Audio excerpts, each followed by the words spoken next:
আসসালামু আলাইকুম, কেমন আছেন সবাই? আজকে আমি আপনাদের জন্য নিয়ে চলে আসলাম চিংড়ি মাছ দিয়ে মানকচুর রেসিপি। তো এখানে আমি মানকচুগুলো চাকা চাকা করে কেটে ধুয়ে নিয়েছি। এবার আমি একটা কড়াইতে গরম পানি করতে দিয়েছিলাম, সেই মধ্যে এবার কচুটা দিয়ে দিচ্ছি। এবার এর মধ্যে আমি একটু লবণ একটু হলুদ দিয়ে ঢেকে 5 মিনিটের জন্য সেদ্ধ করতে দেব। এবার কচুটা সেদ্ধ হয়ে গেলে পানিটা ফেলে দিব। এবার আমি আলাদা একটা কড়াইতে তেল দিয়ে দিচ্ছি, দিয়ে দিব পেঁয়াজ। এটাকে এবার ভালো করে নেড়ে চেড়ে নিতে হবে।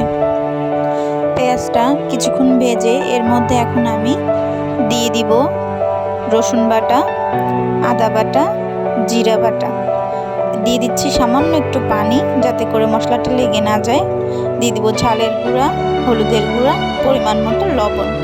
এগুলোকে এবার আমি একসাথে ভালো করে কষিয়ে নিব। ভালো করে মশলাটা কষানো হয়ে গেলে এর মধ্যে আমি কুটে ধুয়ে রাখা চিংড়ি মাছগুলো দিয়ে দিচ্ছি। এবার মশলার সাথে মাছগুলোকে ভালোভাবে কষিয়ে নিতে হবে। যত ভালো করে কষানো হবে রান্নাটা ততই কিন্তু মজা হবে। এবার আমি এর মধ্যে অ্যাড করে দিচ্ছি সেই সেদ্ধ করে রাখা কচুগুলো। আপনারা যদি কচুটা এইভাবে সেদ্ধ করে নেন তাহলে গলা ধরবে না।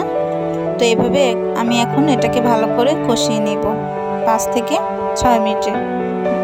কচুটা যাতে ভালোভাবে ফুলফিলভাবে সেদ্ধ হয়ে যায় এর জন্য আমি একটু ঢেকে দিচ্ছি। ঢেকে দিয়ে আমি আবারও ভালো করে কষিয়ে নেব।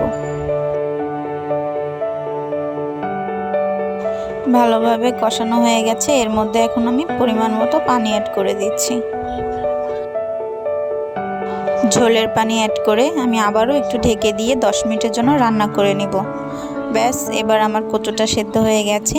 তো এর মধ্যে এখন আমি দিয়ে দিব জিরার গুঁড়া। এটা আমি ভেজে রেখেছিলাম, ভেজে গুঁড়া করে রেখেছি।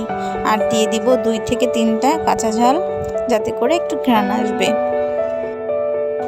ব্যাস 2 মিনিট রান্না করে নিলেই রেডি হয়ে যাচ্ছে চিংড়ি মাছ দিয়ে মানকচুর দুর্দান্ত একটা রেসিপি। সবাই ভালো থাকবেন, আল্লাহ হাফেজ।